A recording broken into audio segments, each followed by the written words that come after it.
O informáciu o tom, že tu bude dnes jeden zaujímavý producent, tak Metzkill príde sem do štúdia.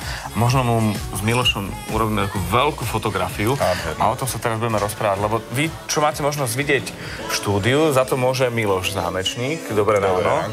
Takéto veľké fotky, ktoré sú najprv, keď fotíte, takéto maličké na displeji a potom môžu byť takéto veľké pamiatky. Ako na ne? Aby som ťa troška upresnil, nejde v tomto prípade o fotografie ako také, ale o produkty z fotografií, ako sú napríklad foto na plátno, foto pod akrylátovým sklom, na hliníkovej doske, čiže môžeme sa s tým hrať a nepoznáme žiadne obmedzenia.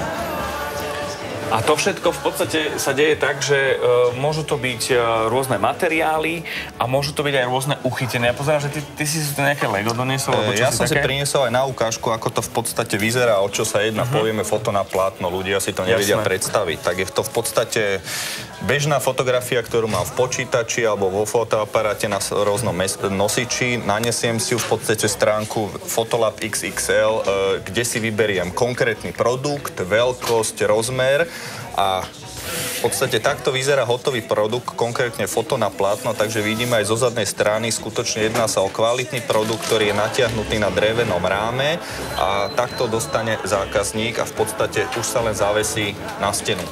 Tu konkrétne môžeme vidieť, že je to aj s možnosťou voľby rámika, čiže sú tam rôzne typy rámov, ktoré môžem. A ja to ukážem aj z tejto strany, ako to vyzerá, aj to plátno, aj ten rámček.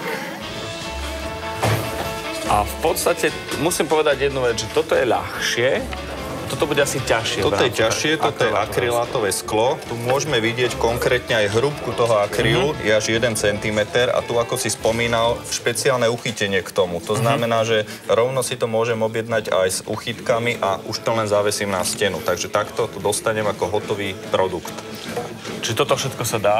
Veľmi ľahko. Yes, tak ja sa veľmi teším. Opäť raz budem machrovať, aké pekné fotozábery mám a čo všetko sa z toho bude dať urobiť. Zatiaľ ďakujeme veľmi pekne, to bolo také, ako keď začínate čítať nejakú tému, tak taký vstup alebo predstavenie do toho celého.